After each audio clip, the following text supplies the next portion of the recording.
new things that I can explore every so often. You see, Adventures. yeah, adventures or something new. So new explorations, new discoveries, new findings. We go within ourselves, reflect, and we find new things within us. Sometimes new challenges, new weaknesses, new strengths, new opportunities, new beautiful things that we hold within us. That's what Raj Yoga does. It gives you the opportunity to go within and search all these things. Then you go from one to the next to the next to the next. So you stay occupied, you stay interested. You see, in other words, the mind stays interested, stays excited, and therefore doesn't go in the wrong places. You see, instead of you saying no, no, don't go there, don't go to the casino, and right, and then you bring it back here, and then the mind, oh, let me, this, oh, that ice cream shop, no, come back, come back. So then you beat it. No, how dare you go? But the mind is not happy. It remains, kind of um, suppressed and therefore unhealthy eventually. An unhealthy mind. If you have an unhealthy horse, you like horses, right? You both, right? No, I you like horses too. I don't have any, don't but I have. like them. Okay, all right. So horses, if they are unhealthy, they can't run fast. They can't do what they're supposed to do. Similarly, mind has tremendous power, but we have to keep it healthy. And this is how you keep it healthy. Keep it excited. Keep it interested in different things. And I like the thing about Raj Yoga is it is kind of like an a la carte, a buffet meal.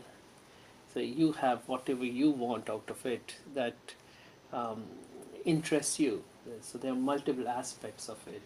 As you get deeper into it, it's interesting that each one of us Raja yogis, we can call us Raja yogis, yoga practitioners are yogis, right? So Raja yogis has his own unique practice of Raja Yoga. It's almost like a fingerprint.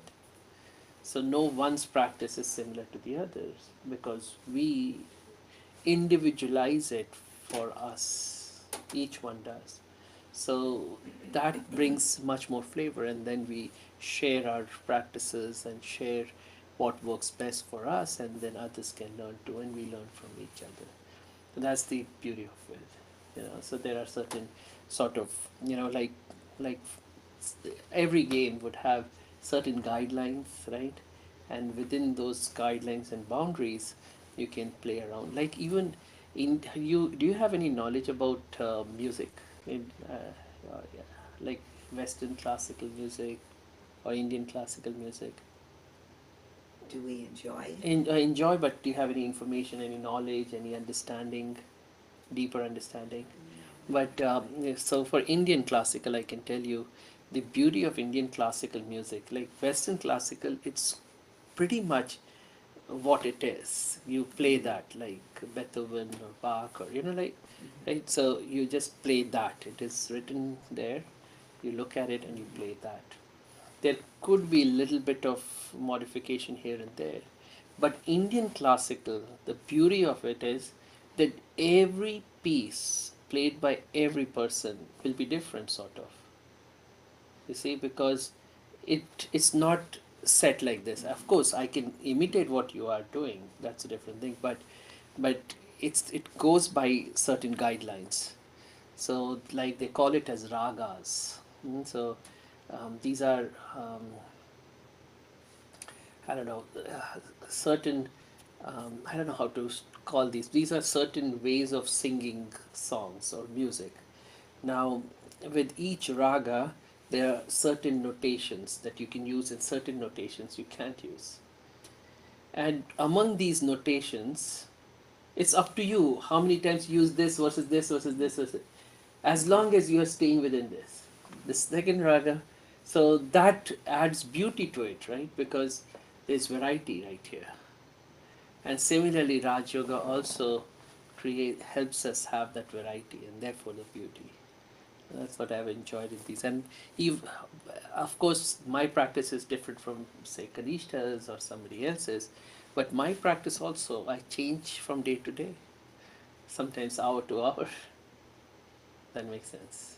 It's like you have a buffet meal, but 3 times a day you may have the same things, but in the morning you may feel like eating, say, something else, and in the afternoon something else, in the evening something else.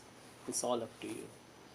But anyways, before I start, I was wanting to know if you all had good experiences practicing what you have learned so far. If yes, please share. If not, please feel free to share that too. I can maybe help you experience something different too. You want to take a moment to just reflect on how your week was. Was it a week? Last week it came last week. I know you missed it, sorry, but um, this week, how was that practice? Well, I'm trying to stay in the same place. Sometimes I did not always do that. Mm-hmm. And I think it's a little easier getting into it by doing that Mm. than one day in the chair upstairs, and where I'm doing it, it's in my family room, but it's very quiet, and there's plants, and it's just very peaceful. Yeah, yeah. That's wonderful. I always say that one particular place or space should be created, because then there are people who measure the energy of a space. There, some people, even without actual measuring devices, just by knowing, they walk into a space and they can kind of tell. So uh, there was one person who measured it, actually, the energy from the Brahma Kumaris meditation centers. So the meditation room, for example, versus outside the meditation room here, versus, say, you go to the main meditation retreat center that we have in New York, where thousands of people would show up, during the weekends and throughout the year. And then there's the main center that we have in India, where at a time 35,000 people would meditate, the energy there. And they found there's a difference. So if you sit in one place and meditate, the energy builds up to the extent that when you go into that space, it automatically facilitates your getting into that zone. Makes sense? Yeah, I have this one room, like it's above the garage. You just go up there, and I do feel like peaceful up there, and I just get that feeling every time I Good. get up there. Wonderful. So I need to Yeah. kind of set something up there. Yeah. And what I try and I inspire others to do is to keep that space as simple as possible, least possible furniture. Make it as sacred. No television.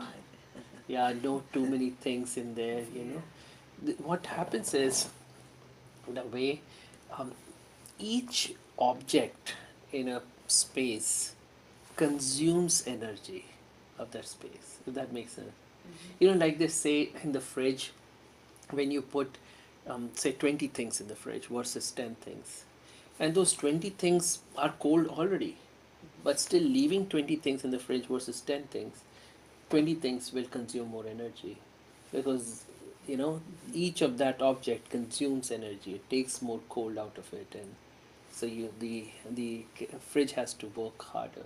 Similarly, the microwave, you put 5 things at the same time, none of them really get hot after 1 minute of using it, right? So similarly, say in this space, you count how many things are there. Say there's 2, 3, 4, 5, 6, 7, 8, like everything, right? So if we keep adding, each of these objects suck the energy. That makes sense. Right? Of course, these are placed because have a spiritual value. That's why they have been placed. If we just keep anything, if like the television or something totally not necessary, that will suck up the energy more, and so it won't help build that energy. That's why I inspire that keep it as simple as possible. Kind of have a door that shuts off, the energy in that space, leaves it there, where it doesn't leak out also, sort of, not necessarily a physical door, maybe even a curtain or something to demarcate between that space, and create a sacredness in that space, that even if you have to take your cell phone, say if you have to answer somebody, we don't talk in that room, we don't answer phones in that room. So if, say, you call me and I'm sitting in meditation in that room, I'll come out and talk and then go back in. And even when we go in, it's like, like how you would feel if you're going to, say, a church or a synagogue or a temple, like holding it in that sacred space, in a sacred way, that I'm not going to just go there,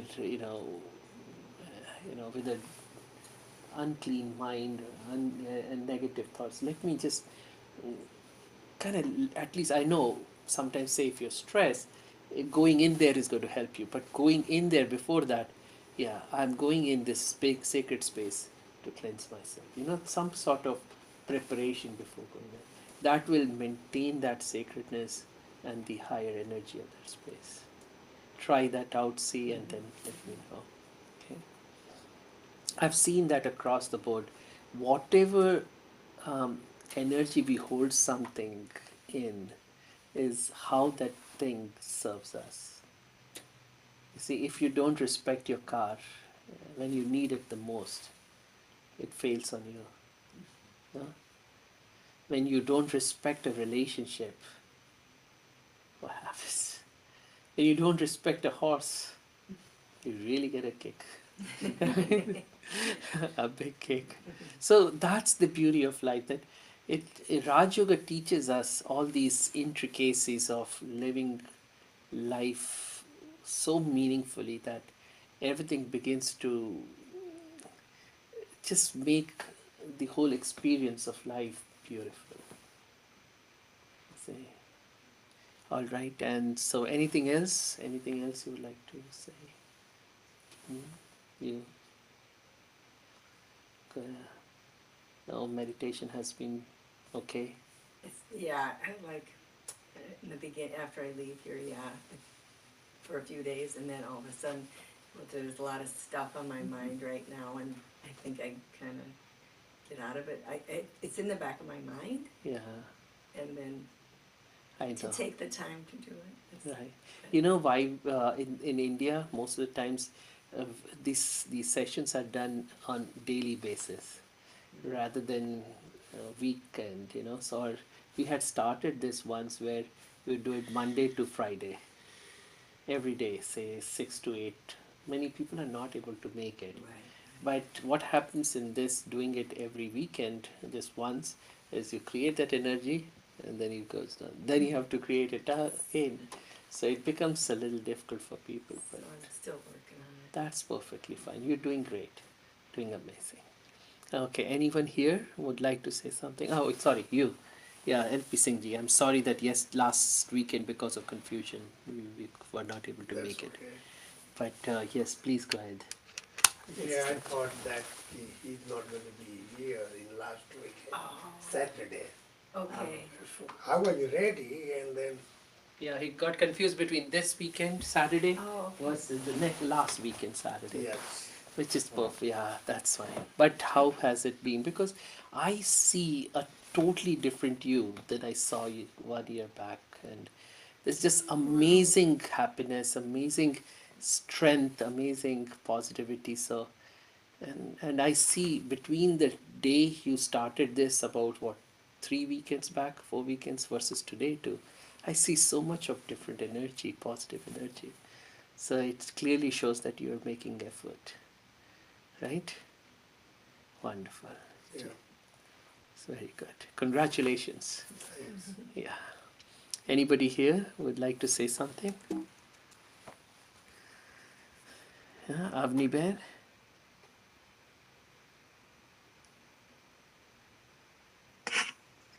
I had a good week. It was good. But my only thing I feel or worry about is I cannot, throughout the day, I remind myself that I have to every hour take a break And you get busy in work and you forget, and after 3 hours, or after 5 hours, you realize that I didn't take that time. That's fine. That's perfectly fine. You're doing, na? This is Yeah. good enough. And slowly, eh, there are two in business, in technology, there are two terms or two phrases that are used. One is called as incremental innovation or incremental improvement, and the second is disruptive innovation. You know the difference?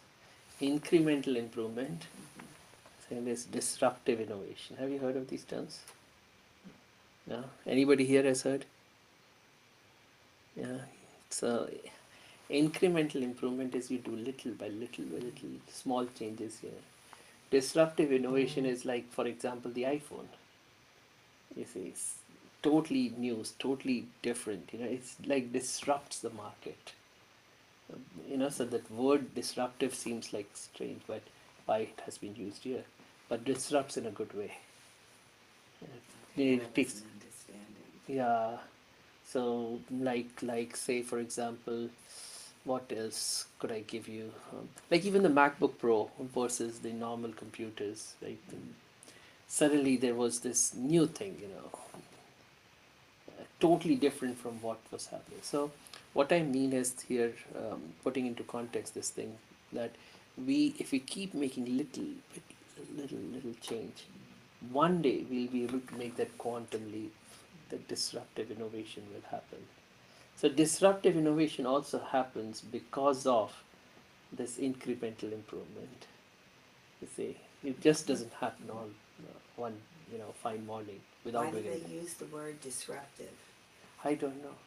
That's This is it's a marketing thing. It's a technology thing. They call it as disruptive technology. I don't know, the Apple people coined it or somebody coined it. I don't know.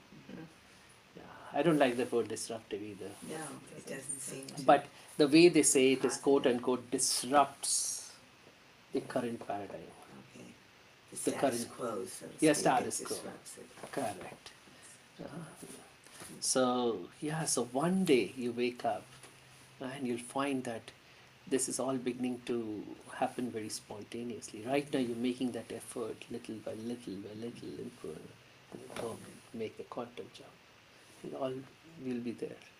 You'll feel as if life is beginning to just move along like a breeze without having to make any effort.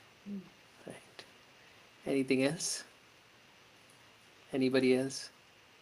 I want to give everyone an opportunity to say. I don't want to push you or put you on the spot, but at the same time, don't want to take away your opportunity to share if you want to. In general, Indians are not very expressive. Indians don't want to say much.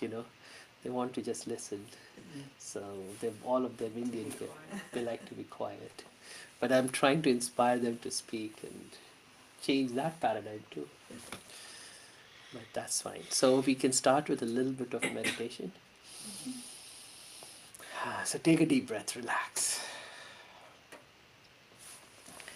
I know everybody likes music, so let me play a little bit of music.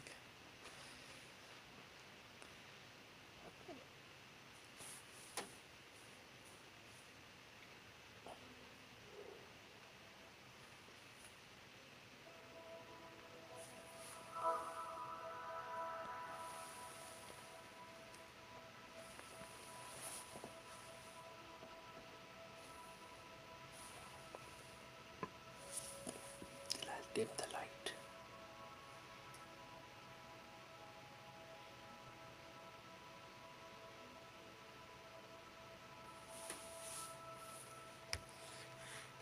So first of all, congratulate yourself for making this effort.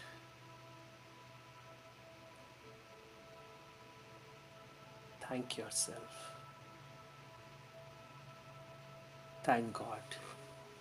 Thank the universe. Thank the forces that exist around you for making this happen for you. for giving you this gift.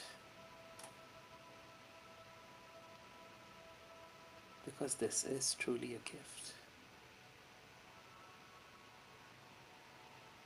Getting an opportunity to sit quietly, to go within and explore the beauty of your inner world,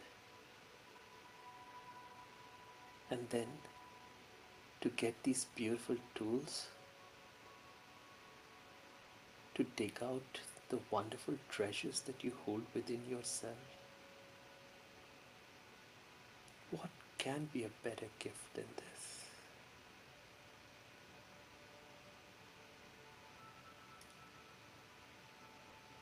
See what a wonderful human being you are.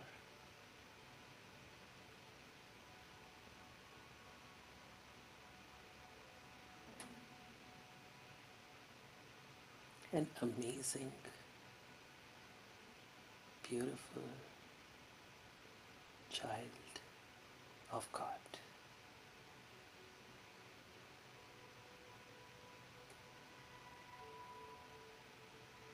With infinite creativity,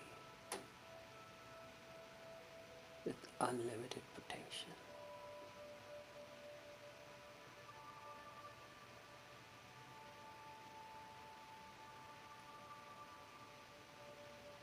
The entire universe is smiling at you. God Himself is beaming with happiness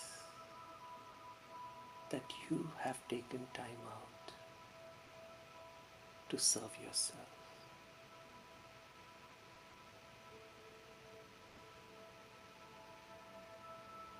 That you have taken these steps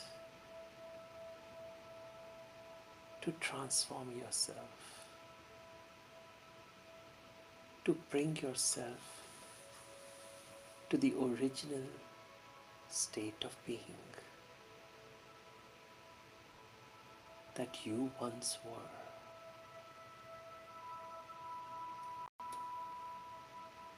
Pure, perfect, whole, and complete.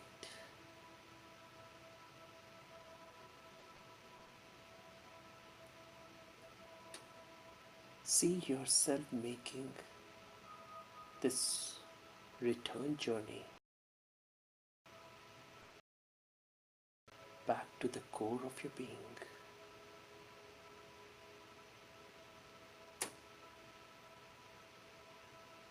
To the original state of innocence, love, and respect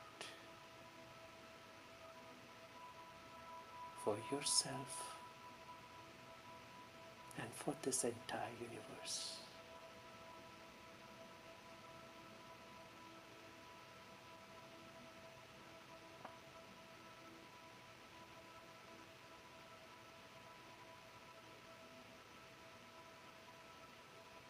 You are indeed a very special soul.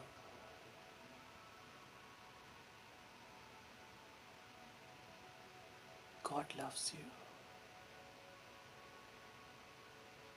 God cares about you. So much so that every moment you are being guided towards your true purpose by God Himself. And the entire universe is coming together to help you move forward towards your destination.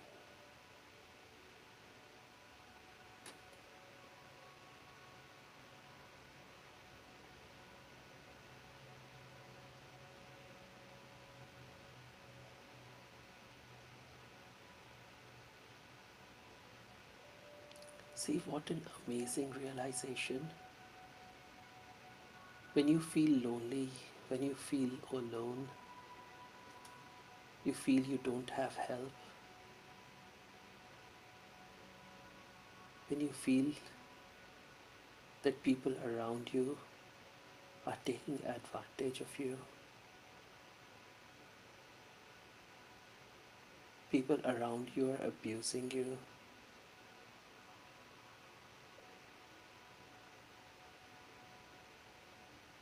See,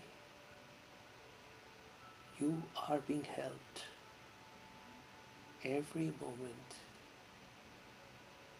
by the universe, the entire universe, including the planets, the entire solar system,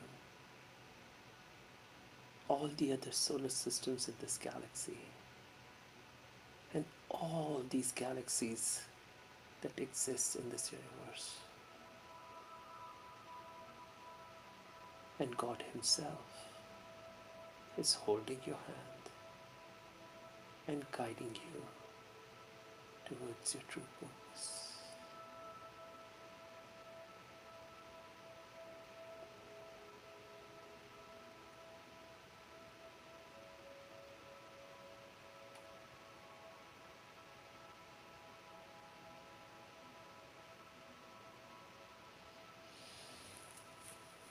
Om Shanti.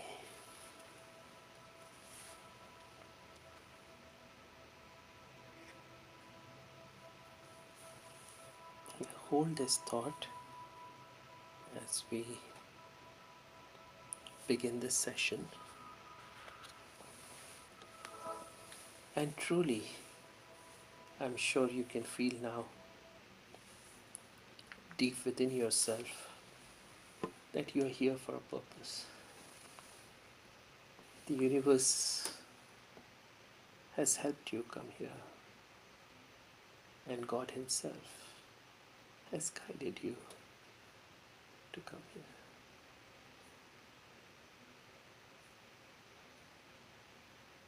Actually, the universe is helping you receive guidance from God. And God's presence is attracting the entire universe to help you as you move forward. Do you feel that help right now? Do you feel some force guiding you, helping you, protecting you, serving you?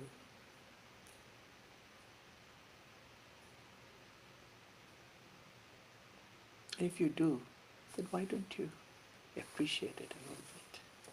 Why don't you express deep in your heart a sense of gratitude for all these forces?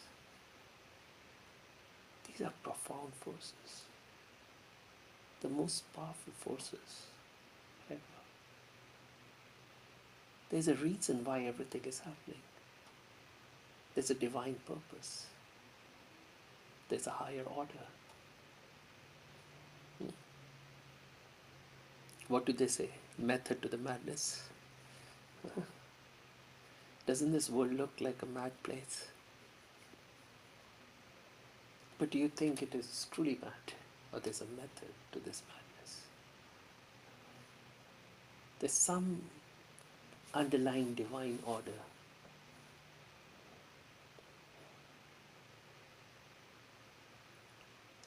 That's making things happen in a certain way.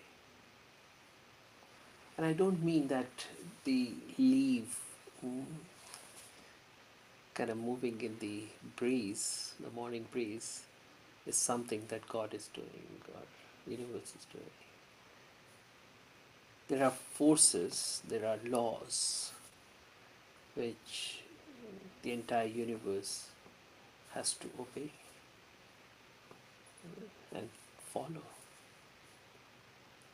But what is this law? Or what are these laws? Right? What is bringing this order in place? What is guiding us? What is guiding everyone and everything around us? Where is everybody going towards? Is there a purpose in what you're doing and what others are doing as well? Or is it just pure madness? I Hmm? think there's a purpose, a supreme being. Yeah, yeah. But like when you look at this whole thing from a very limited understanding, when you do not step back, this is what Raj Yoga does. It helps you step back.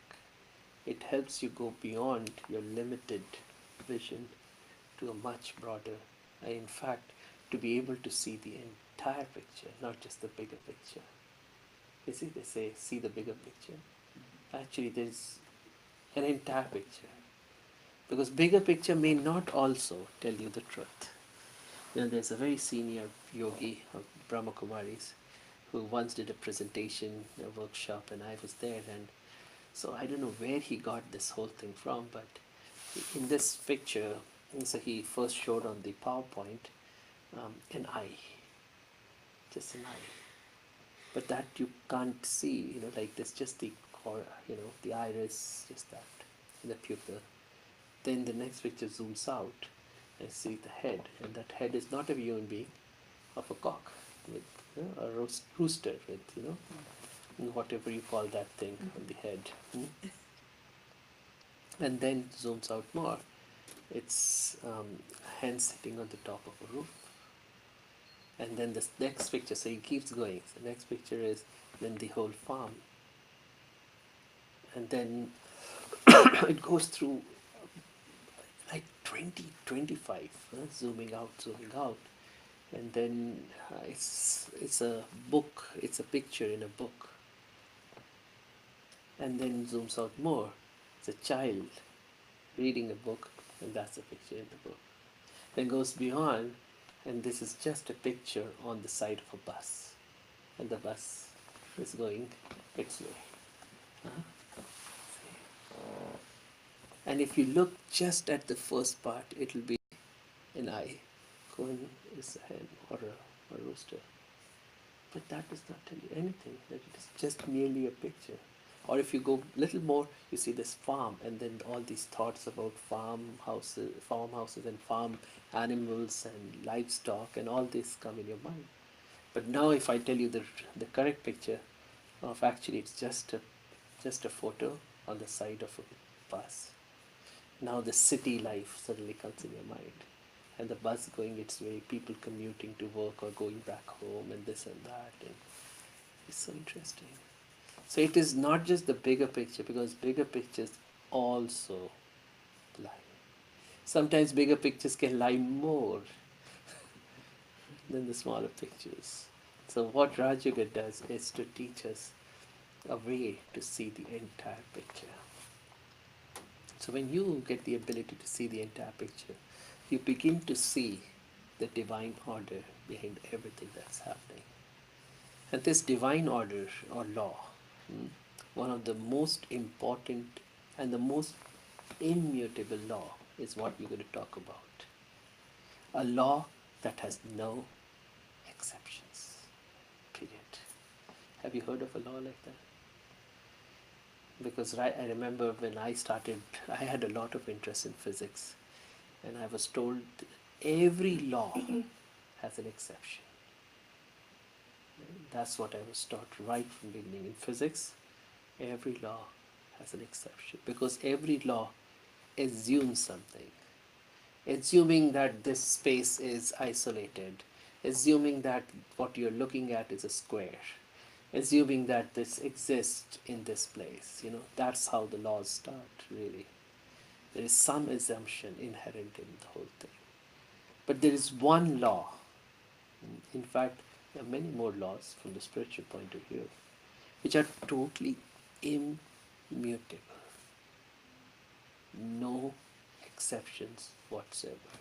So we'll talk about the first one today. The next session will be on the second one.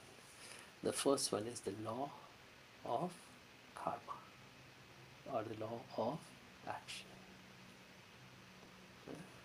What does that tell us? That as you sow, right? Christianity says the same thing. As you sow, so shall you reap. Whatever actions you perform, each action is a seed, and the fruit is the return that you get, the outcome. These two are intricately connected, inseparable, without exception. You cannot dissociate the action from the outcome. Yes, they can be stretched far apart. So it may happen, you may do an action, the outcome may come after years, decades, centuries, or thousands of years later. But there cannot be an action without an outcome. Important. This is important. Makes sense a little bit? You see? So, first of all, now we have to understand what are the different types of actions we perform. We know different types of outcomes, right? Good outcome versus negative outcome. We walk, we slip, we fall, and we break something. That we call it as a negative outcome. But there was a negative action that precedes the negative outcome. Lack of attention, for example. Right? They say ignorance is no excuse. Right? Don't they say? So if you don't know that the floor is slippery, then why did you even walk on the floor? I remember once I got a ticket. It was a most absurd ticket, and so I thought that somebody said go to the court and you can fight it and this and that. But it was so interesting.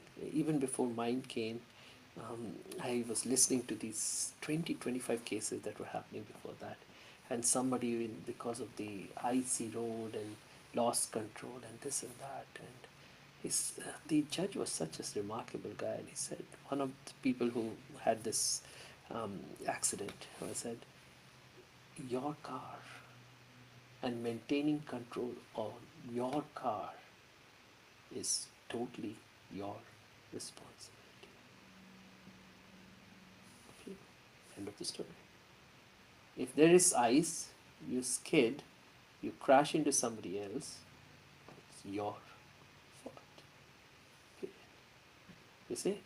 And I really liked it, and that's why when I got up, I said, you know what, I'm okay, I'll pay it, because truly, ignorance is no excuse. If it is icy, don't drive, or drive slower, Stay home. or get new tires, which are the ice tires, or put chains on it, or do something. But you cannot. Now you think of it at the receiving end. It's you standing there on the pavement, and this car loses control and destroys your life.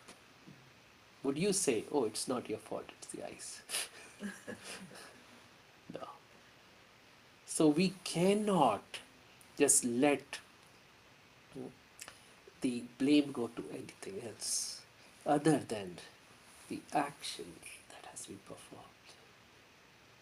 So what that means is the outcome that we are experiencing at this moment is because of an action we performed in the past. Not somebody else performed in the past.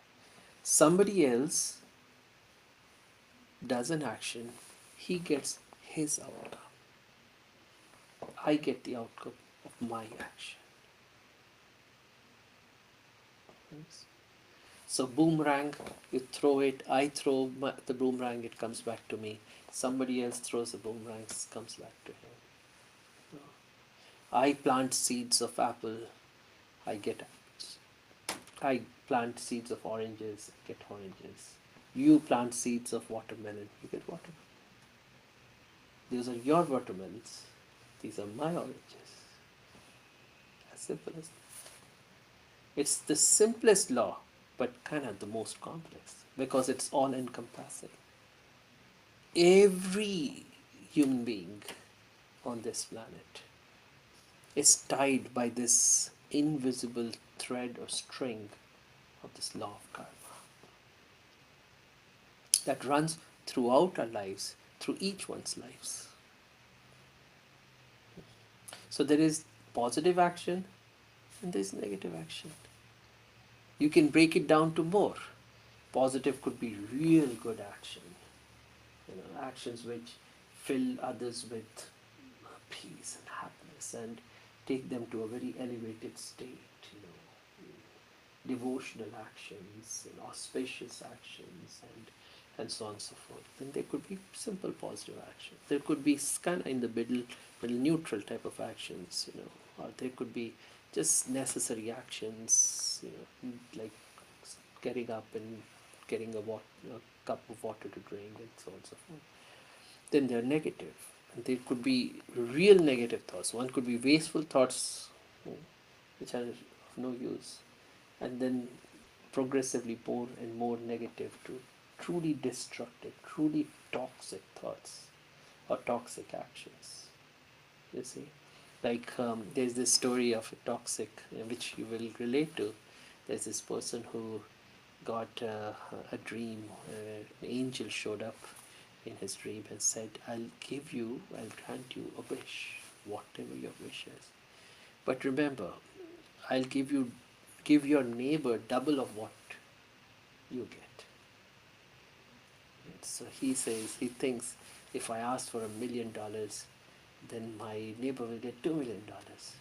If I ask for a palace, the neighbor will get 2 palaces. No, that's not right. He keeps thinking the whole night, and next day morning he picks up and the angel is there, and the angel comes and says, okay, so if you have made a decision, yeah, you take away my one eye.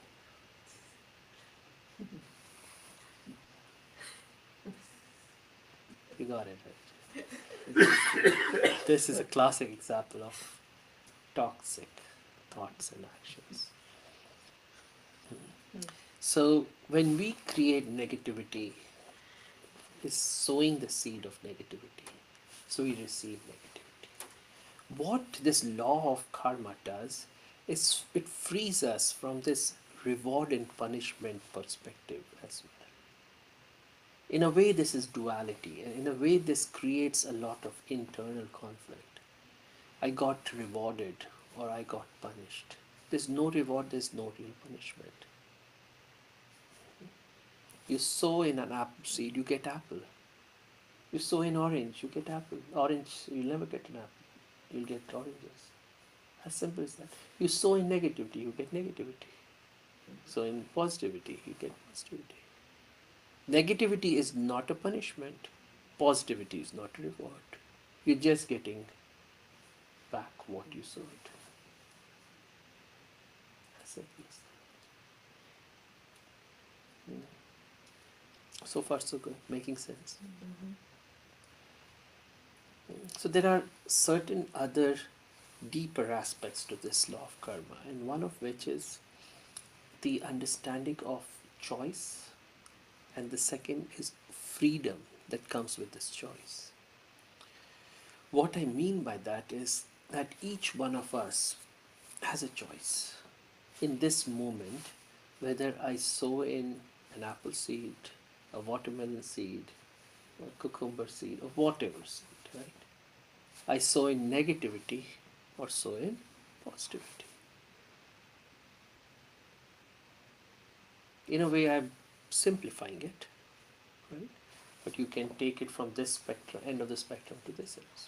I could have the most elevated, most auspicious, most positive thoughts that I sow in, or actions that I sow in, or the most toxic, most destructive that I could sow in, or anything in between. But you can kind of pool all of this is negative or positive, or all of this is negative.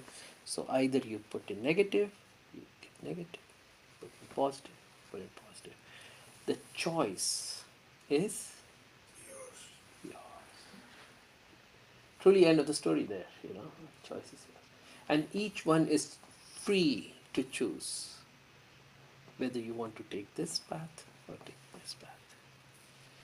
So in a world that we live, crazy, strange world. There is not too much freedom. We are free to some extent, but we are bound by the laws of society and by the laws of the land, the government, and military, and so on and so forth. And laws of just merely nature too. Like you go to work in daytime, you go to sleep at night. You don't normally say, okay, you all go to work at daytime, I'll come in the night to work. No, it doesn't work, right? You have to kind of have some sort of obedience, if you will, or obeyance of these laws that work around us. But internally, truly, we are free. We're free to choose either of the two. Of say you don't want to even follow the laws of nature. That's your choice too. The nature will create some trouble to you. Every day you say to your boss, you all work in the day, I'll work in the night. Then it is the boss's choice what he wants to do with you. But it is your choice ultimately for everything. One way you can say, I'm bound by the laws of the land that I can't cross over the border and go to another country without a visa and passport and all that. But you're free also. You can do it. Next you'll be in the prison. Yeah, that's their thing. They have to do what they have to do. But you're welcome to do what you want to do eventually. Yeah, like, you can do, but what's the result is not in your hand. Yeah. But see, Just like you said that, because you can you have a choice, you can go to any country. But if you don't have a visa, you'll be thrown in the you will prison. get in jail. Correct. But So- that is the choice. I know that if I do this, I'll be thrown into the prison. If I do this, go legally with visa and passport and so on and so Yeah, forth, then you don't have to. worry about it. So this choice is yours, and you are free to choose this pathway versus this pathway. So far, so good. Any questions so far? It's very simple, right? Now the third thing is responsibility.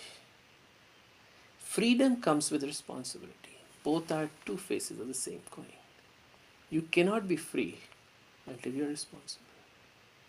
You see, responsibility would be that you follow the laws of nature, laws of the land, laws of society, laws of family, and so on and so forth. Then you are free. Like a small child has studied well, done whatever he needs to do, then the parents say, oh, go and play out. Okay, playground. You can go and visit any country as long as you follow the laws. You're free. So freedom comes with responsibility. Now the fourth thing is not just responsibility, total responsibility.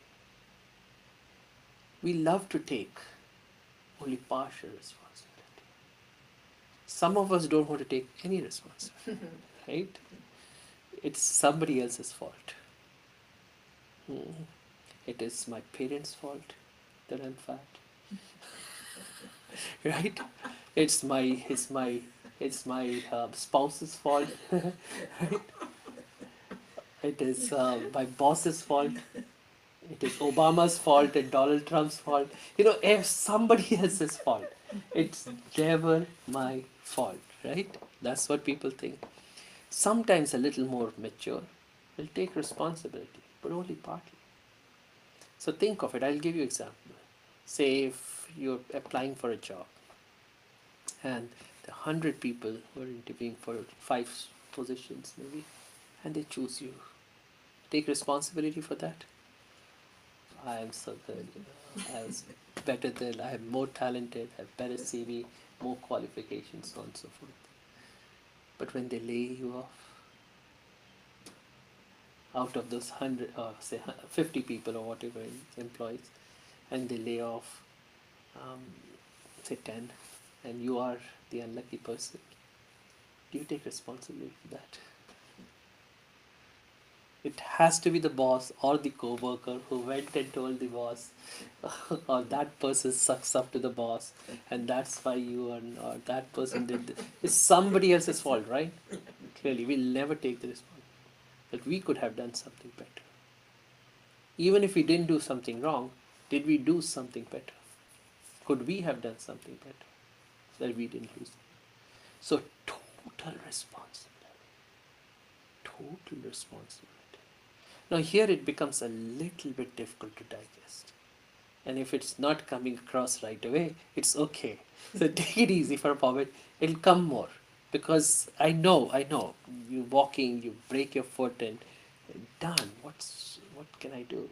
You're standing at the red light, somebody bangs your car from behind. How is your fault? How's total responsibility there? So it's okay. This is an immutable law. There is no wavering in it, and there is total responsibility, but it comes after a long time of understanding. It has taken me 10, 12 years, actually 19 years now, but it took me 10, 12 years to truly even understand this law, although it's so simple. These intricacies are very difficult to understand. How in the world can there be total responsibility to everything that's happening to you? Right? Donald Trump is the president. How can it be my responsibility? How can it be my right?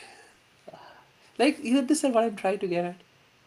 But there is a component of this which we'll explore that a little bit more. Then the next is intention or motive. If you want, you can write notes. See, what, it's okay. Eventually, it's okay. Don't have. Will there be printouts? Yeah, there will be. We'll be sending. For this? I don't know. Maybe there is going to be all this. This sometimes I say out of my own, but there could be. But actually, today I'm recording it, and so I will. If you want, I can send it to you, the recording. Yeah, and you can write notes. So. Yeah, but I'm apolitical. Huh? I have no problem with anybody as the president. It doesn't matter. I'm just kidding. When I said that, whether it's Trump, whether it's Obama, whether it's anybody else, it has nothing to do. I'm just making a joke out of it. You know? Right. Well, what he's saying that everybody thinks I can do better than you, but when time comes, Yeah. they try to blame somebody else. Yes. Because this is not my responsibility. Yeah. So everybody blaming True. Trump or Obama, whoever Right. it is. Right. But you can imagine, and that's I watch sometime news media, they are discussing that he's doing that, But if you go and read their biodata, they can't even manage their house. Yeah. Right. So irrespective, but what I'm saying is that for not just for say presidents or whatever, they're just making a joke out of it. We also blame God. Yes. Oh, I'm having unhappiness in my life because of God. Poor God, leave him alone. Give me a break. I mean, you go and eat French fries every day, and then you end up in the hospital. It's God's problem now. I mean, poor God. I mean, it makes no sense. So that's what I'm trying to get at. But what about, most of it I'm getting, but what about you're at a red light and someone hits you? Correct. That's why I said And- keep it aside for a little bit. Okay. It comes with time. It comes with time. I'll tell you. Maybe what I you- shouldn't have gone out that morning. Yeah. I think what you are saying that, again, sometime you talk about karma and action. Sometime in your karma, it's written is going to be happen. Yeah, less than written. It's good. Yeah, thank you for saying that. What I'm trying to get at, I'll get to that in a moment. And why is this happening? Yeah, but so let's go to the next part of this law. That's intention or motive. So you read it by. Yeah, I tried sending you email. I didn't have your phone number. I thought that maybe because of the daylight savings, you were. Yeah. Sorry about that. I just noticed that one. Sorry about Totally understand. I totally understand. I'm sorry. I wish I had your cell phone number. I will keep it. I'll save it so that next time I'll call you or remind you. All right, it happens. I've known people miss their flights, miss so many different things. This daylight savings thing is the most absurd thing, huh? But it is good. It's good to everything Well, is. but again It is, comes your responsibility. yeah, to eventually take care. Because Yeah, if you lose your flight, it's your fault. It's nobody your else's fault. fault. You can't blame say it on the that daylight savings. I know. tide changing. No, I totally get it. Right, that's what I'm saying. But it is kind of difficult. It's kind of absurd, the whole thing. But it's great. It's all good. But so now, if you go back to what I said, intention or motive, we do actions, which we think we're doing good, but there is a very negative intention behind that, or maybe not as positive as it should be. So again, if we go back to this soul consciousness versus body consciousness, soul consciousness understands that you are a soul, eternal, pure, perfect, whole, complete, originally. You don't need anything else, any external forces to make you full or complete and feel accomplished. Whereas in body consciousness, there's this comparing and this fear and all of this. So when you act out of body consciousness, then invariably, although you're trying to do something good, it actually ends up as a negative intention, therefore a negative action. You see, if you multiply anything positive by anything negative, you know math, right? So 4 times minus 3 is minus 12. So anything multiplied, so any intention that's negative, it actually makes the whole action negative. So for example, like nowadays people do that. If somebody is going to help a beggar, and they'll take a picture of themselves with a selfie stick and giving, and then they'll post on there, right? So oh, I'm so popular. See, I'm such a nice person. Oh, there was an old lady who needed to cross the street. And, see, I'm helping this old lady. She cross the street. I'm such a nice person. So there is this intention that even when, say, you're helping co-workers or whatever, sometimes there is a higher elevated feeling that, yeah, why not? God has helped me, God has served me, I have been served, why not I help the other person? But sometimes, oh, this will win me more friends, or I'll become a popular figure. Oh, what a nice person. Oh, he always helps everybody. You see, there are these intentions, and because there are negative intentions, the end result is not positive. So when we see that end result, we are surprised. Say, why is this happening? We go back to total responsibility. What was the intention you put in? If the intention was negative, the result will never be positive. So far, so good. Now the last but not the least. Somebody wants to say or ask something? No? No. So first, if you could mute your microphone, Redapaji. Yeah. No. And so the next one is really interesting too, which I referred to in the beginning. Ignorance of this law, or ignorance in general, is no excuse. If I am driving and I say, I don't know that I have to stop at a red light, or I don't know that I have to drive under the speed limit,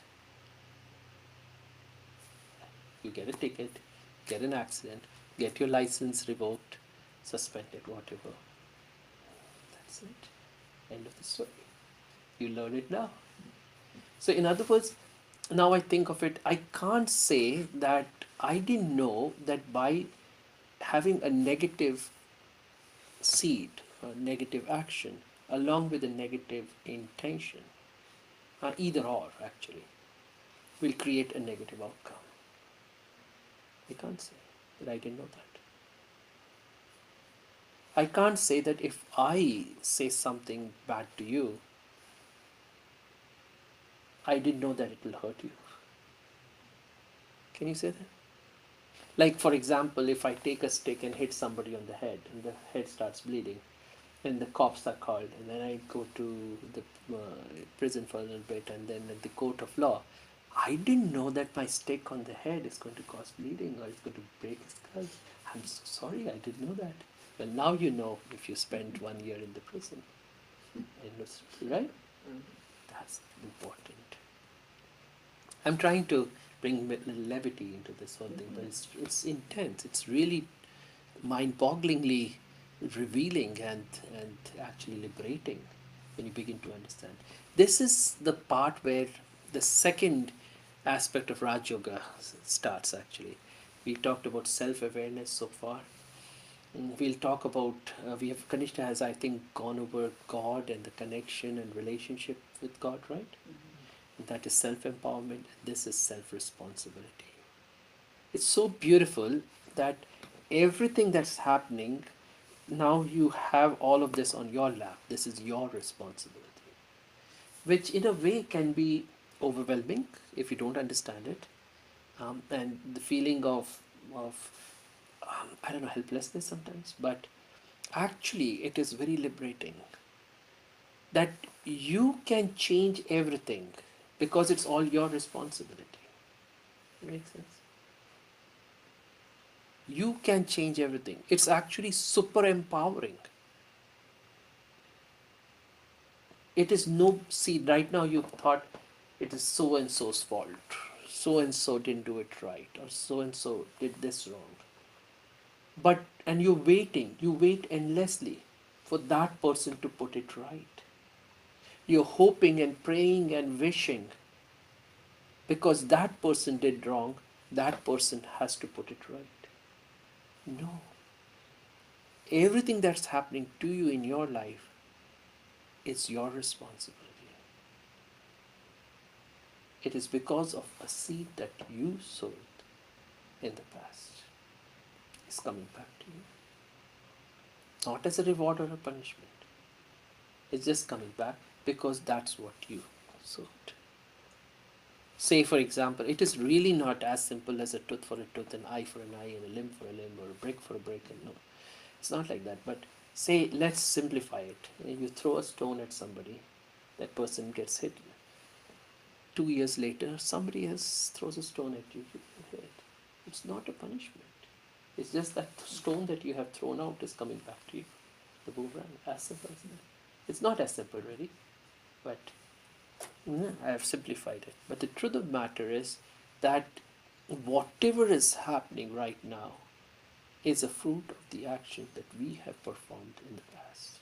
So, in other words, the present is the result of all the past brought together, condensed together in this moment. Like you can see it as a balloon with an opening here. And the whole balloon is releasing itself in this moment. And whatever you do in this moment with what is being released by the balloon is what's going to determine the future. Makes sense? You see? Well, just like you said that so whatever is in the past, you get in present, and whatever you do present, that's goes to future. Correct. For example, you did just like when you were in school and you would work a hard work and you got first high grade. So what is going to be happening? That's a past. What you did the hard labor. You get in present, whenever you go, you are making the more money, you are having the luxury life. So you have, whatever you did in past, you are getting in present. Benefit from that. If you don't study, you don't have a good life here. So if you don't have a good life here, you can't have the future. Yeah, but I want to, that's very good. But I want to change this a little bit in a way that even in this moment, you cannot change the past, right? But you can change the response of what you're receiving this moment. That's true. So the balloon is inflating every moment, and deflating every moment. You see? So the balloon you're inflating in this moment, deflating in the next, re-inflating in the next moment, inflating in the next. So the next moment is going to be all of this plus this moment. Got it? Then this moment is going to be all of this plus this moment. Right? Got it? No. So now, say in this balloon, I filled it with green colored water. I take this, all this water that I have here, green colored, and I don't like green. I can add a little bit of red in it. Or I can add a lot of red in it and put it back in. And so now the color of the water in it is more red than before. In the next moment I can add more red, more red, more red, more red. Eventually it is totally red. I can change my future by not working in the future, because that won't ever work. Not by working in the past, because that again will never work. By changing the way I handle this moment. So in this moment, think of it, you have infinite possibilities to respond. Infinite. You can go from the most negative, most toxic way to respond to most positive, the most auspicious way to respond. Infinite ways you can respond. Agreed? You could, somebody said something, did something, you can go to the extent of damaging that person's life, to throwing yourself off out of a bridge, or do something good in return to that person, change the person's perspective completely. You could do so many different things, millions, billions, infinite actually possibilities of how you can respond. So every moment, if you are in the awareness of the moment, you can choose the best possible way, which will give you the best possible results in the future. That's how this law of karma works. There's more to it. I'll share that also, but I want you to take a moment to pause and see if this went in a little bit. It might not, and that total responsibility, we'll talk about it at some point. Anything that you want to ask or say.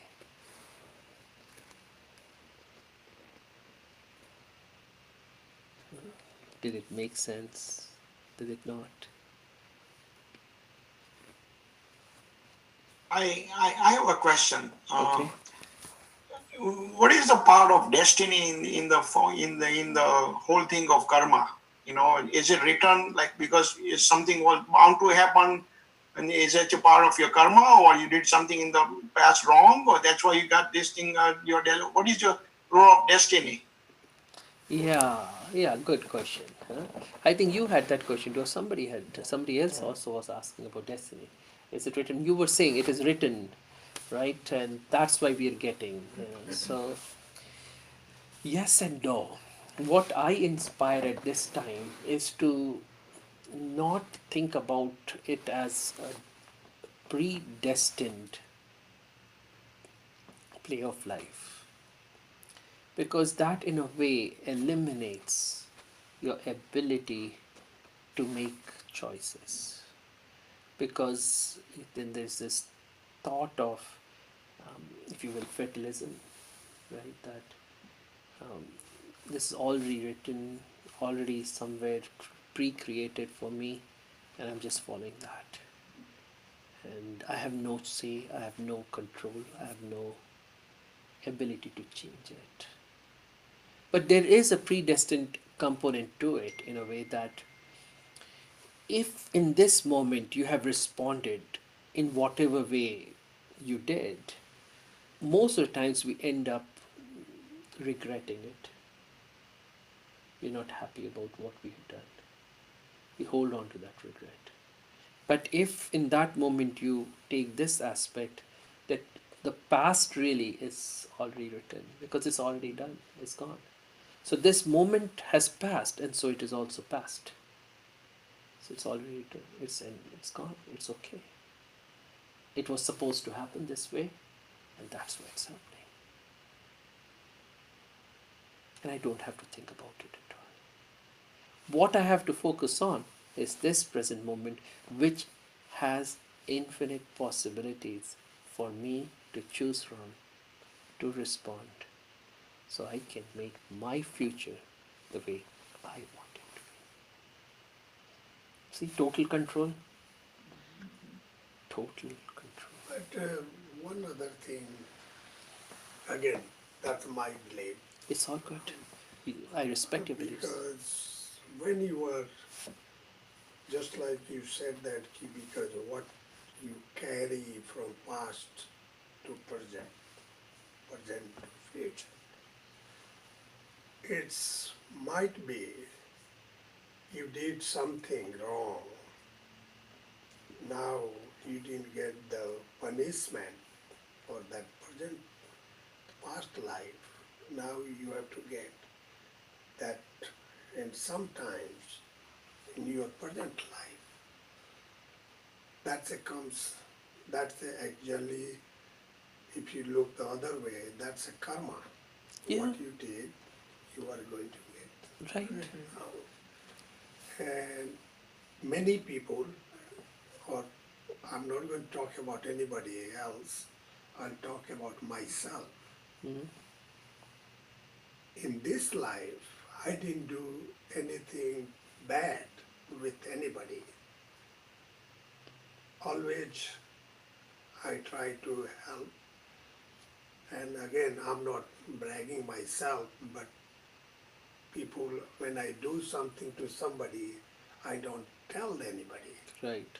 That person is the one Who would go and tell, yeah.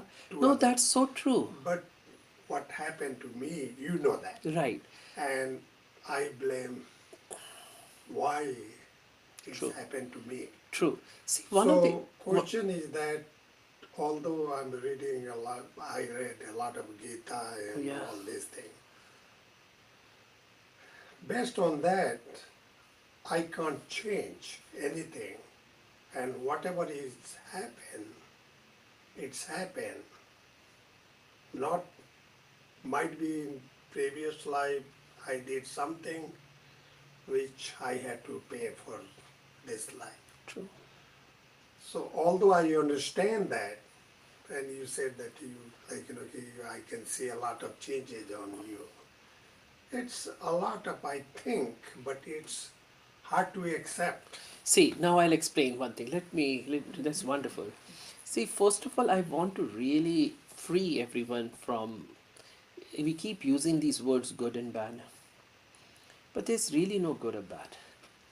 It's perspective.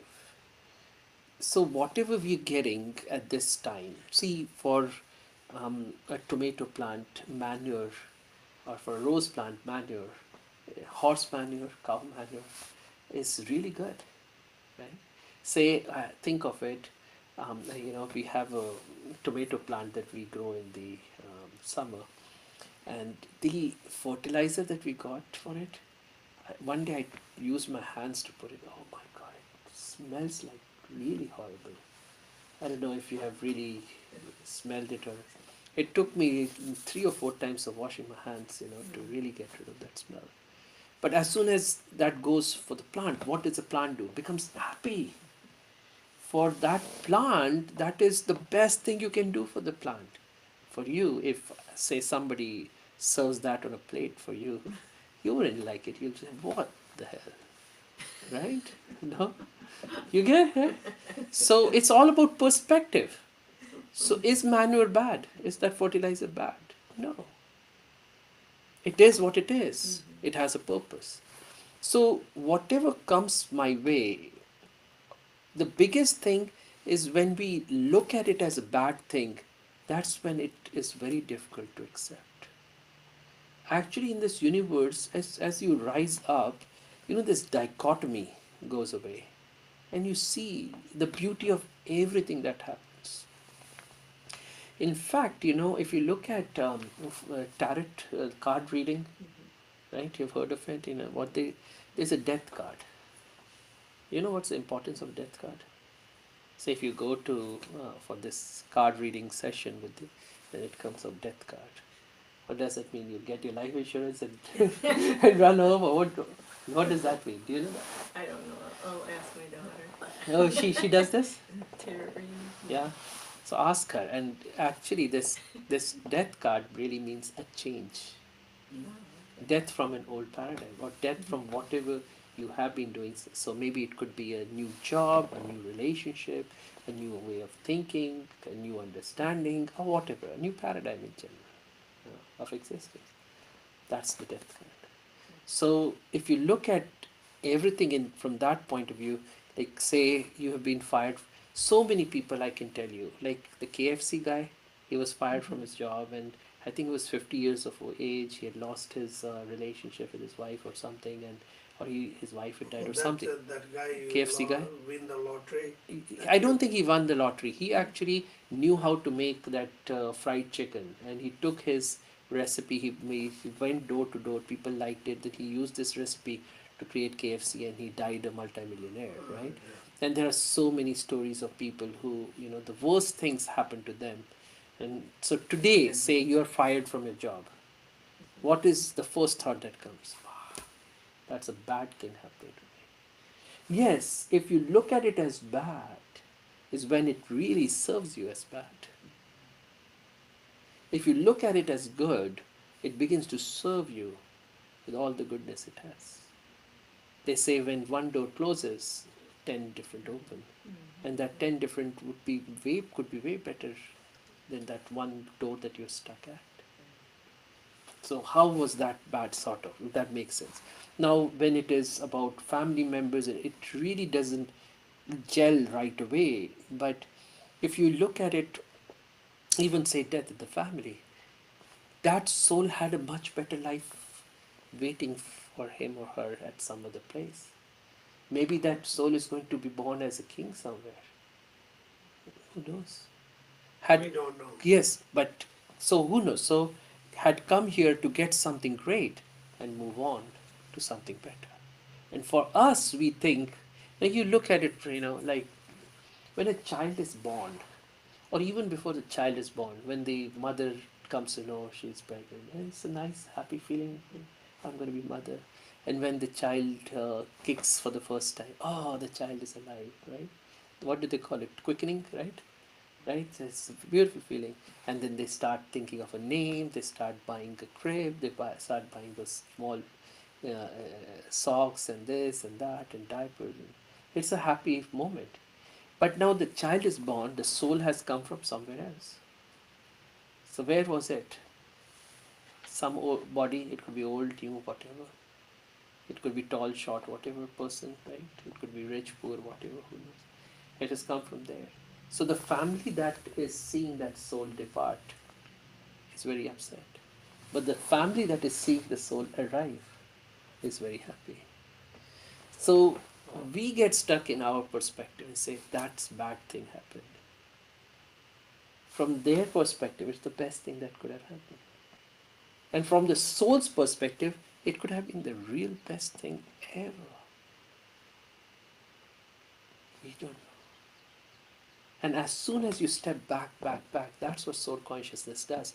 It helps you see not just the bigger picture, the entire picture, the true picture. It also gives you the glasses to be able to see through the fog,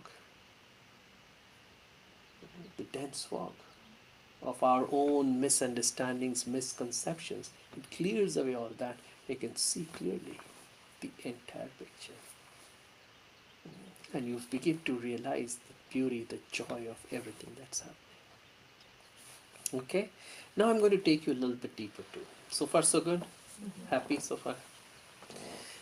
So now it's about this law of karma also gives us the ability to understand this whole thing from an account point of view. Some of you are good with accounts. Very good with accounts, money, books. So there's credit and debit.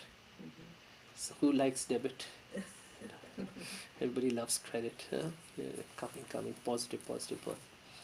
So everything that we interact with, so we as souls interact with, you think of it, this body, first of all, the mind, the intellect, our own memories, our deepest conscious and subconscious layers, and then our family members, our physical things that we own, and then the world out there, the universe. We are interacting constantly, correct? You know, every interaction with everything, every entity, is like an account that we are creating. So if I am putting in good things in it, then it is a positive account. If I put in negative, or if I keep drawing out, it will be like a debt, which I'll have to repay at some point or the other. Pardon me.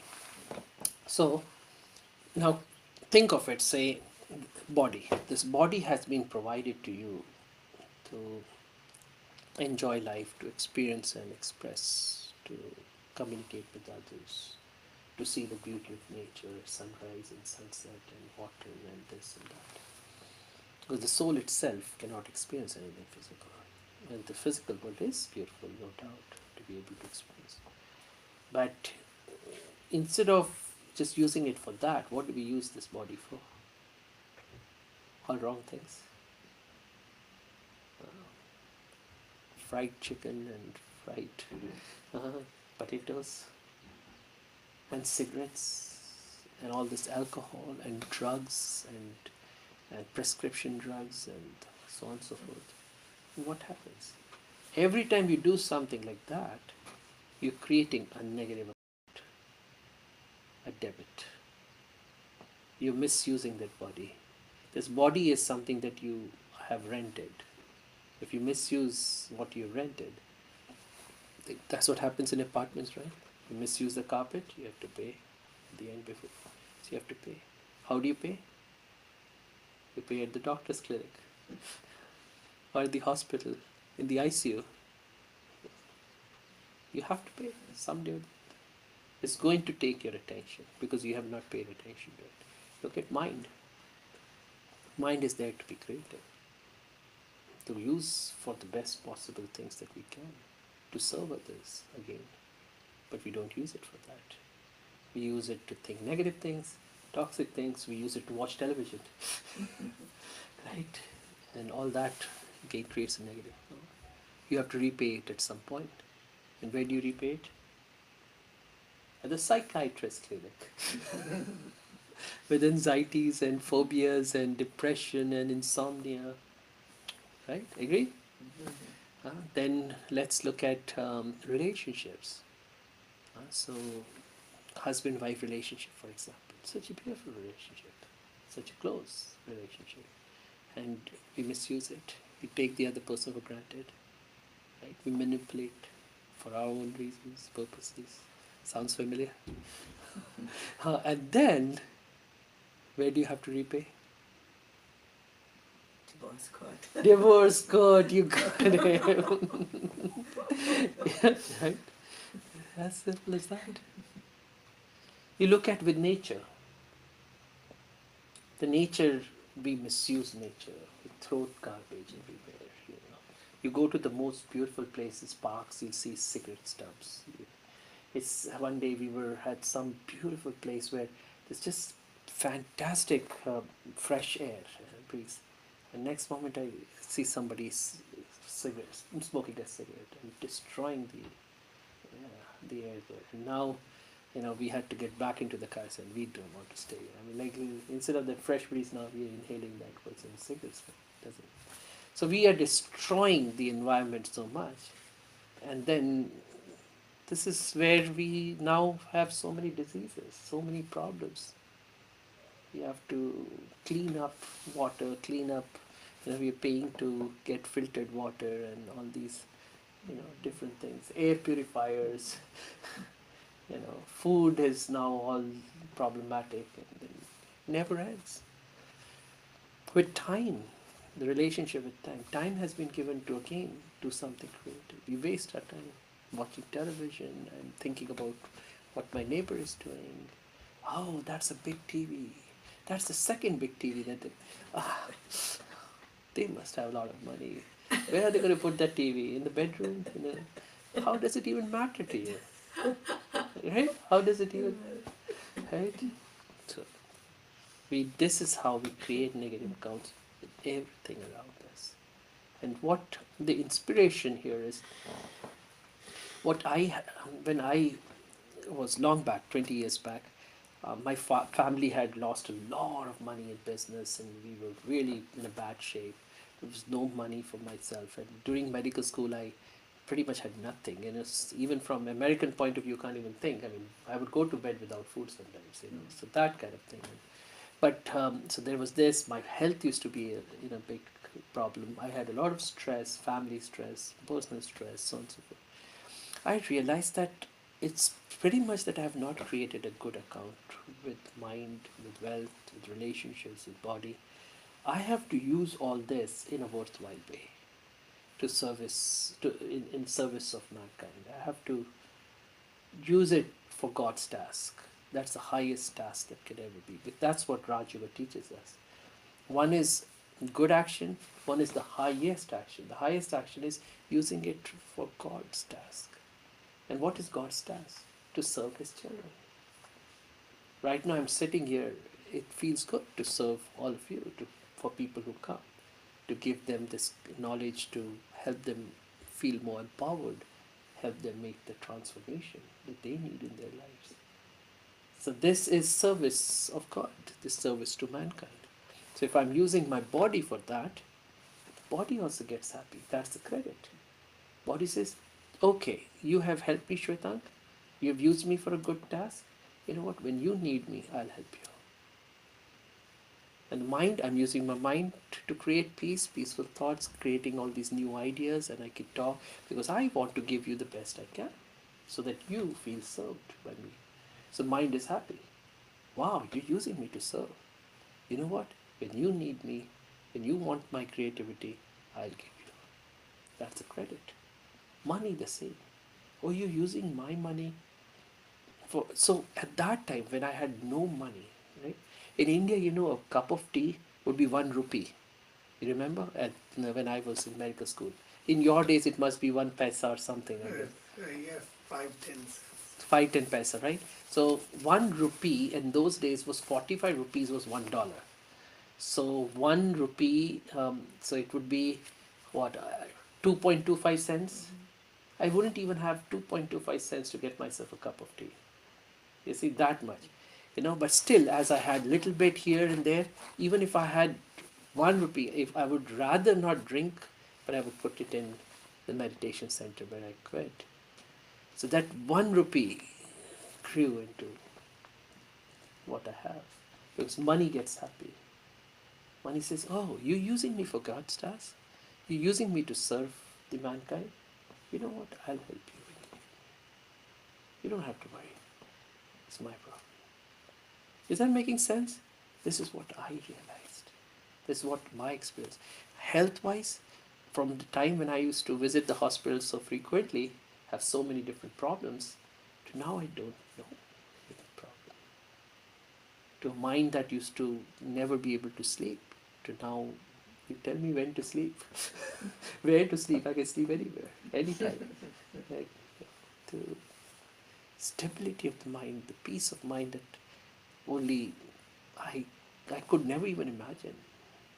A state where there's total calm, total silence. It's because mind also gets happy, body gets happy, relationships get happy. So, all right, we'll help you. You're serving us, we'll serve you too. This is my experience. That's what I inspire. I used to, even in that health, I used to be so sick. There was a time when I had actually cerebral malaria. You know what cerebral malaria? Malaria is something that you don't know anything about in the United States, really. Malaria? Malaria. Oh. heard of it, but malaria is a mosquito bite Mosquito bite. problem, huh? And Right. so But there he is a said, what kind of malaria did where you the say? brain malaria. With the brains, okay. So But he this said malaria is really something, and so I had it twice. And actually, the first time it got so severe that I lost my vision, I lost my hearing. I was in coma. I couldn't see.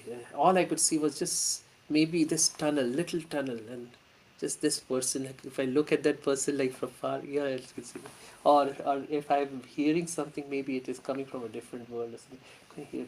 I was just, and so that kind of sickness from every point of view, communicable diseases, the hundreds of communicable diseases we have there. So all of that to now, I mean, people say, "Oh, I have flu." I say, "I don't know what's flu." I say, the body also gets happy. Say, you know what? I'm not going to have flu. Flu gives you a lot of trouble, right? I'm not going to have flu because you're using me to serve mankind. Make sense? That's what I've experienced, honestly. that you can control not having the flu? Yeah, why not? We, Because the mind, if the mind is happy, the body is happy. We know from science point of view that mind and body are very intricately connected. The immunity of the body decreases as soon as your mind is not happy, when it's stressed. There's a clear link, period, clear link. The cortisol Yes. that is secreted because of stress, the catecholamines, lowers your immunity. So even if I feel maybe a little bit, I know that, oh, I'm getting flu. I sit in meditation for an hour and I go to sleep. Next day morning, I'm okay. I go to work. Maybe the next day I may feel a little down too. So I'll come back and sleep a little, meditate and sleep. Third day, okay. And I see people 7 days, 10 days, and so I'm not trying to say that I'm better or anything. But you see now, I know that if I don't take care of my body, but not just taking care of the body with good food, good exercise, and taking it in beautiful places, Bahamas and all that. And that's not what is true taking care of the body. True taking care of the body is when I'm using this body for the service of mankind, for God's task. That's when the body becomes truly happy. It says, thank you, Shraddha. That's why you see we all get together on Saturdays most of the times, and we vacuum this place. We go and do in the garden. There's this weeding and pruning and taking care of things together. There's that one person who last time also spoke here. Her name is Debbie. And there's another who was sitting with Candy. So we all get together, and there are other people come, and we will vacuum. We'll do something, because when we do this, when we put effort like this, we're serving mankind. We are creating the space, because in this space people are coming and they're being served. Their meditation that they're learning is serving them, right? In some way or the other, they are becoming better people for their families, for people at work. It's serving them tremendously. So when we are helping in that task of serving, then we are also making our body, mind, and wealth happier. That's all. Any questions? Can I end here with some meditation? If you have some questions, I can answer that.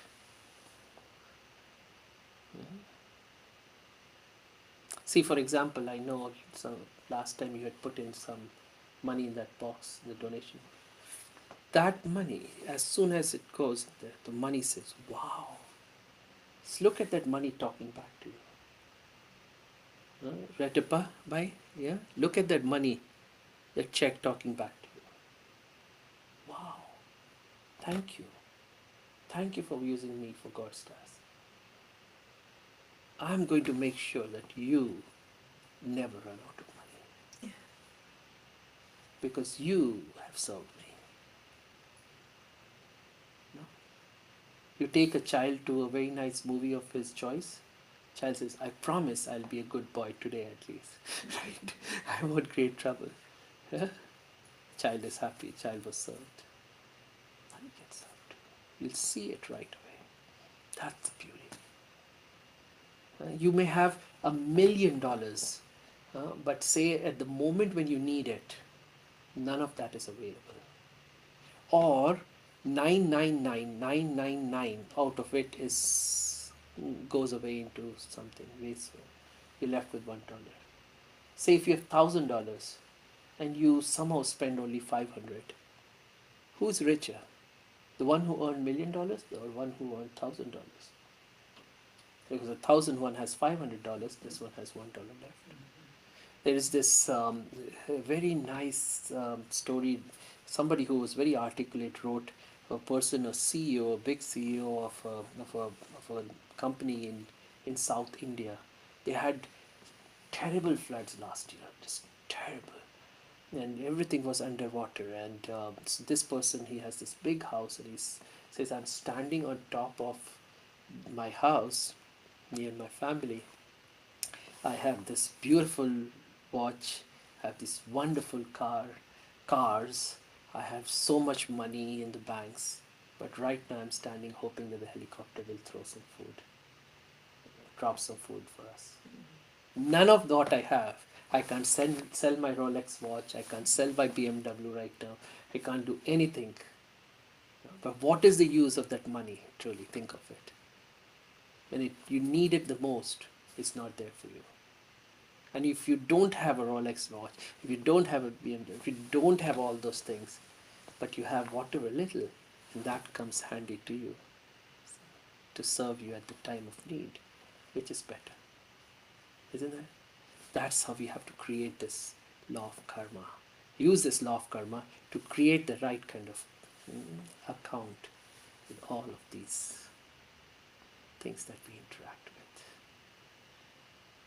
Interesting, isn't it? Mm-hmm. Very revealing, very liberating, very empowering. Suddenly, it's like, wow, I wish I had known this before.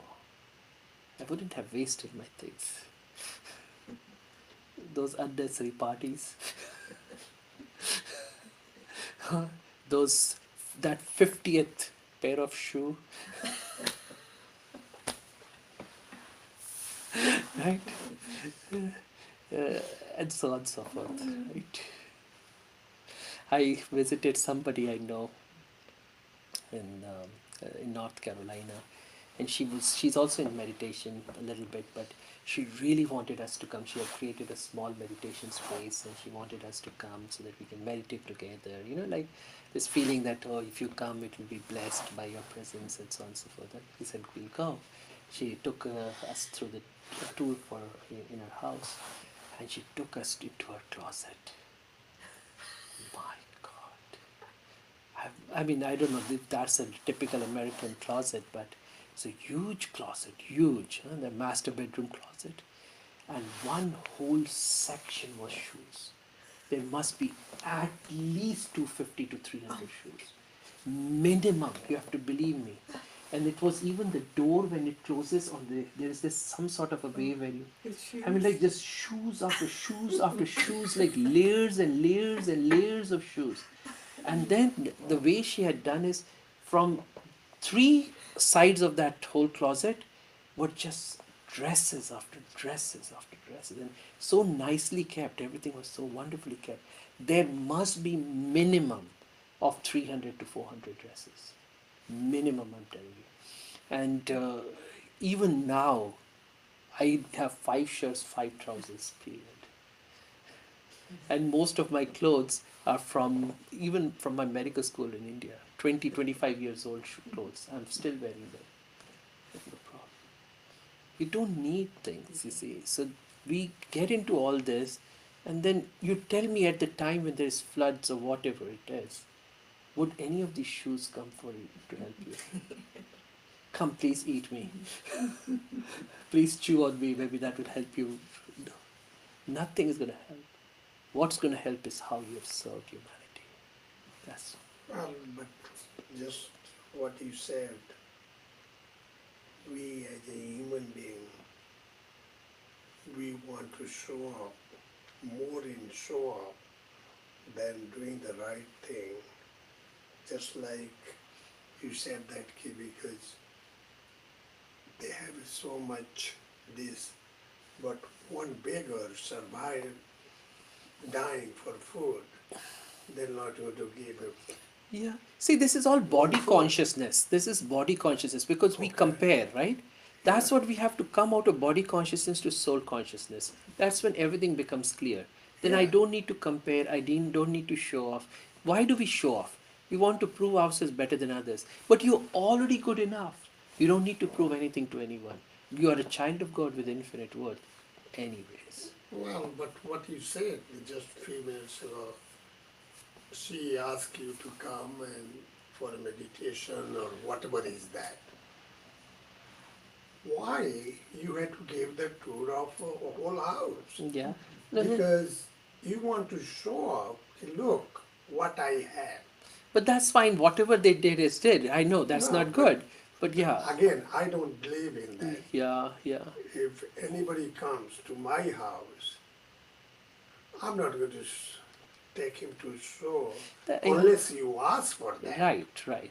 But that's fine. But Whatever. That's fine. somebody may Because see, ask. people. Yeah. Some may ask or want to see. Right, right. Yes. But that person, whatever, wherever that person is in his or her spiritual journey, that's fine. But what I'm trying to get at is that we don't have to do like that. When we are showing off, it's pretty much because of body consciousness. Well, But if we are going into soul consciousness, then the showing off business goes out of the window. We don't need to show off. one other thing I want to tell you, again, that's Sure. bothered me. It's happened almost about 15 years ago. Mhm. I was getting the gas and pilot on the Riverwatch Parkway. And I don't know what are my mind. Generally, I like to help the people. And one lady, she came and she was, so might be she left the purse, so God knows what happened. And she came to me and she said, "Can I have $1?" And my mind was something. What? And I said, "No, I don't have." And that lady, she didn't take the gas. She went and she took the U-turn and back. It bothers me so much to date why I didn't give her $1. No, that's perfect. Oh, okay, You good. know? I can explain. Now, see what happened. That's what I'm trying to get at. Is anything before present is past. It's gone. There is no way. You see what happens is we constantly relive the past, and that's why there is bothering. We learn from the past, and we say now, if anybody comes for help, I'm sure going to help. Now, here to this important thing to understand with this law of karma is when we are helping people, we have to be careful of whom we are helping and how we are helping. So, say for example, if somebody off the streets comes and asks you for money, and you give that person $10, and that person goes and buys alcohol and drinks it, is that something good you did? I agree. But see, that time, why it's bothered me?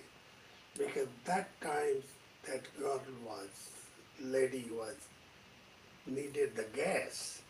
It was not going to just what you said, that I agree with you. Correct. So that's fine. It's And okay. so- But now next time you don't. You do. You help the person out.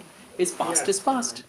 One Yeah. thing though, at the pilot, I've witnessed this a couple, I've been there, and people will come up to you all the time. I think they hang out there, and they'll ask that my child's at the hospital, could you just give me $5? Well, they do that all day long. No, I agree with you. So I would because feel- what you said that I was getting out from, I was in New Orleans in conference, and I was getting out, and one guy, he had a nice suit, and he said, "Hey man, can you spare the quarter?" And he said, I asked him, what you are going to do with water? I'm so hungry. I said, you can't buy even candy for 25, maybe buy the candy. He said, I'm hungry. I said, are you really hungry? He said, yes. I said, okay, I'm going to lunch, let's go and you eat over there, whatever you have to eat. And that guy was hungry. He used a Big Mac, two of them, large fries, large Coke. Good. So see, this is everything, good. And he I ate want to, all these things. yeah, no, very good. So So let me regroup here a little bit. What I want to say is that many times when we help people in a physical way, the problem with helping is that it may or may not always be the right thing to do. That's true. Because, like say a small child slips and falls, I've seen the real parents will not even go and pick it up. Actually, my parents never did that. You fall, fall. You learn how not to fall. I became so strong, and especially because of my dad. He would never pamper us. If you fall, you take care of it yourself. And when mom will come and put the band-aid and all that, but dad would get so upset. What band-aid? Strong. And you see, and that's why today I am what I am, because of leaving me independent, leaving me fighting for myself. In the world out there, when we go out, say give $10, $5, you actually incapacitate people more. You actually destroy their self-respect more. It's like telling that I am better than you. So you kind of have to be careful. It's a deep thing. It's a deep thing. It's a very deep thing. I'm not saying now, tomorrow, if somebody is in trouble, you never help anybody. I'm not saying that.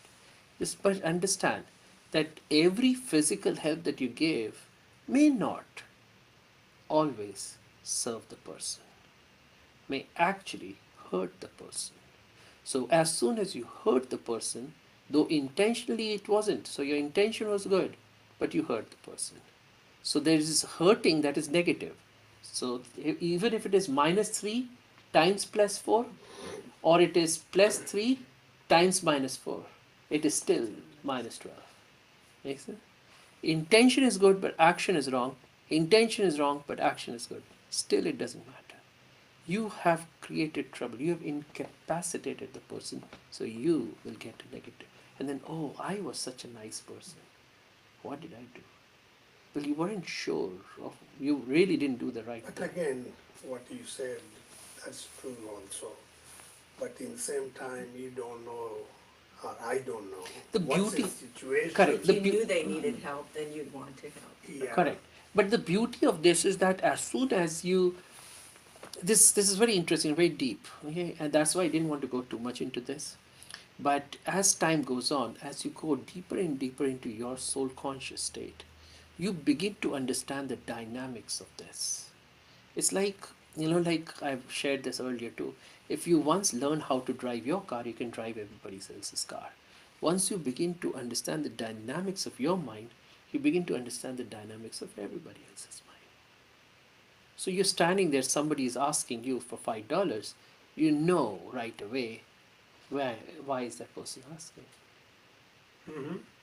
If that person truly needs, and that's what he's going to use to take himself to the next level, or he's going to be more incapacitated by that. Right? You see, like the story of Tony Robbins, the big guy who speaks, big TED Talks, said that I had no money in their family, and one day somebody dropped on Thanksgiving food outside. And that day was the changing day for his life. He said, no, how can I, I have to do something in my life to not have to have food delivered at my home by somebody, some God sent food. I have to be able to take care of myself. And now he's such a multimillionaire. He travels across the world. He gives seminars for 10,000, 20,000 people, So that was a life-changing moment. So it is possible that your help may be a life-changing moment, or it could be a totally incapacitated thing. And he was sharing in this, that video that How for his father that was a total incapacitating move. The father felt that what I'm not capable of providing food to my family, that somebody else has to provide. And then he left the family actually. He said, I didn't see my father after that. So for the father, it wasn't the right thing. So whoever dropped the food helped Tony, but didn't help that. So there is positive karma there, but negative karma there too, and then it neutralizes. So we have to understand these dynamics. But when we are in soul consciousness, these dynamics reveal themselves to us right away, in a very organic way. Okay. Shall we end here? I know these are beautiful questions. I have no problem. I have whole day. It's 8:30 to 10. It's almost no 9 to 10:30, Yeah. and we are 11 o'clock now. Okay. Oh yeah, so beautiful. But still, if there is any other quick question, we can answer. I mean, let's not do any more questions. Let's do it next time. If you have questions, hold on to it. Just to let you know, next time we'll do it on Saturday. Sunday we are traveling. Is that okay? 9 to 10:30. Hopefully not 11. That's okay. All right. Okay, so we'll. Everybody is happy. I see everybody enjoyed it. Huh? I see Avni Ben with a big smile. Huh? And good. Wonderful. All right. Okay. Let's together do some meditation.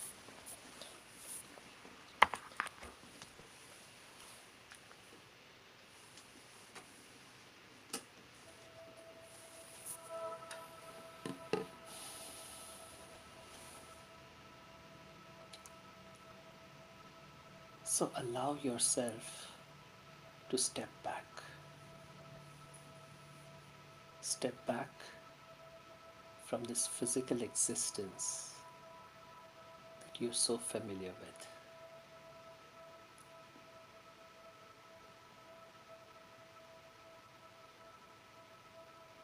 To this different dimension, this new dimension that has been introduced to you, the soul dimension, to this space filled with pure energy. You as a drop of consciousness in this ocean of unlimited possibilities. And from this space, look at the world. See how beautifully revealing this world becomes. First of all, you begin to see the entire picture, a panoramic view of this entire world. And then it allows you to see through the fog, the clouds, the smoke, the dust. Everything gets cleared away. And you can see everything perfectly clear.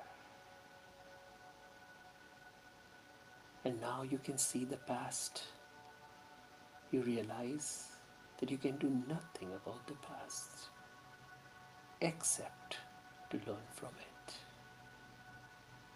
And you see all of the past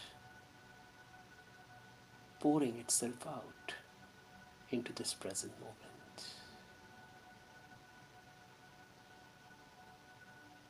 And you see at this moment you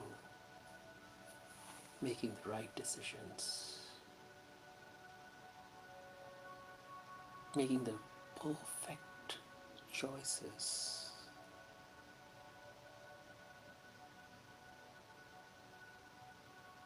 You're filling the balloon with everything that you want in the future for yourself in this present moment.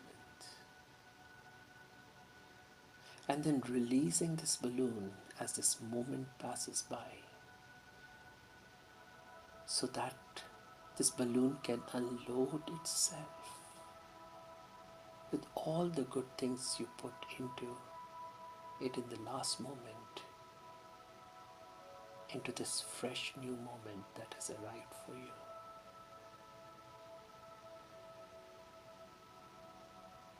Again, you see yourself making fresh new choices, even more elevated than the previous moment, filling the balloon with all of these lovely things, again releasing it and allowing it to unload in the next moment. Just go one moment to the next, to the next, to the next.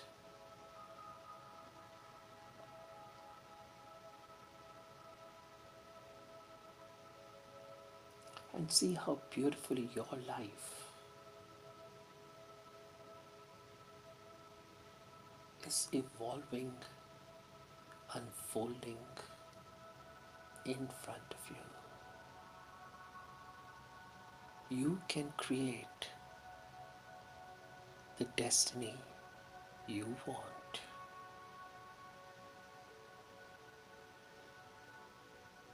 You can create the future you aspire for.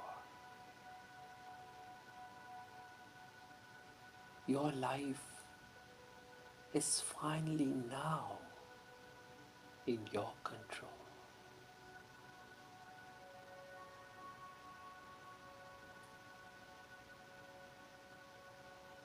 You have unlimited, unconditional control over your life now.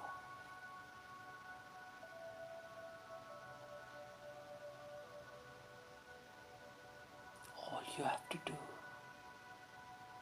and you see yourself doing it in this moment, is taking charge of your life. See yourself in charge right now, in total control, taking total responsibility of what you're filling in the balloon in this moment.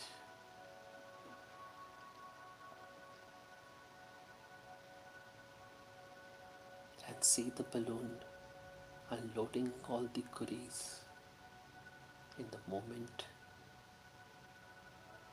that's coming to you. Every moment. Thank you. Om Shanti.